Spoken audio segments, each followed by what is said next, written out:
जांब समर्थ इथं श्रीराम जन्मोत्सव उत्साहात साजरा। राज्यभरातून भाविकांची मोठी गर्दी। संत समर्थ रामदास स्वामी यांच्या जन्मभूमी म्हणून प्रसिद्ध असलेल्या जांब समर्थ इथं आज श्रीराम जन्मोत्सव मोठ्या उत्साहात साजरा करण्यात आला। रामनवमीच्या पावन पर्वानिमित्त मंदिर परिसरात सकाळपासून विविध धार्मिक कार्यक्रमांचं आयोजन करण्यात आले असून राज्यभरातून आलेल्या भाविकांनी मोठी गर्दी केली आहे। पहाटेपासूनच मंदिरात दर्शनासाठी भाविकांच्या रांगा लागल्या होत्या।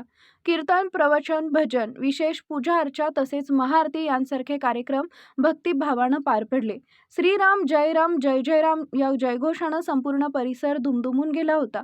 यावेळी दुपारी श्रीराम जन्माचा सोहळा पारंपरिक पद्धतीनं साजरा करण्यात आला।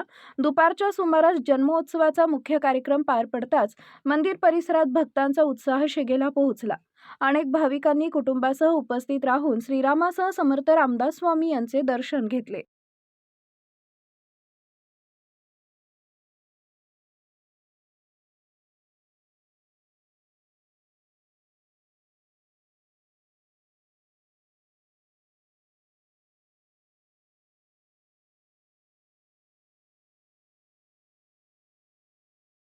सकाळपासून किती कार्यक्रम या ठिकाणी होत आहेत, काय सांगणार? या जांबेच्या मंदिराला प्राचीन इतिहास आहे। समर्थांच्या घराण्यातलं हे मंदिर आपण मानतो।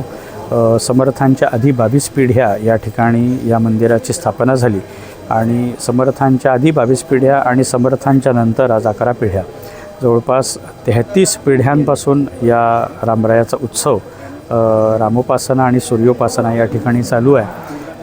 समर्थांनी घालून दिलेल्या पद्धतीप्रमाणे या संप्रदायाचे सगळेही कार्यक्रम चालतात। चाफळ असो, सज्जनगड असो, समर्थांचे विविध मठ असो, या सगळ्याही संप्रदायाला एक विशिष्ट पद्धत आहे। सकाळच्या काकड आरतीपासून ते रात्रीच्या शेजारतीपर्यंत विविध कार्यक्रमांचं आयोजन या ठिकाणी केलं जातं।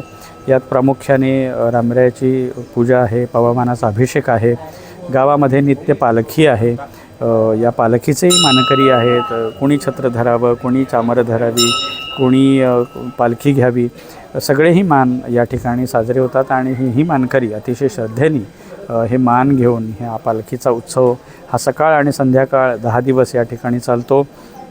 उत्सव या पालखीनंतर मंदिराला 13 प्रदक्षिणा घातल्या जातात, जे संप्रदायामध्ये समर्थांनी ज्या सगळ्याही देवतांच्या आरत्या केलेल्या आहेत, या 13 देवतांच्या आरत्या या ठिकाणी प्रदक्षिणेच्या माध्यमातून घातल्या जातात आणि मग समर्थांच्या दासबोधातील नवविधा भक्तीचा जो समास आहे, ते दशक आहे, त्या समासाचं वाचन या ठिकाणी रामरायाच्या मंदिरामध्ये केलं जातं, नित्य केलं जातं। आज रामनवमीचा विशेष उत्सव महोत्सव असल्यामुळे दुपारी 12 वाजता कीर्तनाच्या माध्यमातून या ठिकाणी जन्मकाळाचं कीर्तन होईल आणि हजारो भाविक या मंदिराच्या या उत्सवासाठी सहभागी होतील।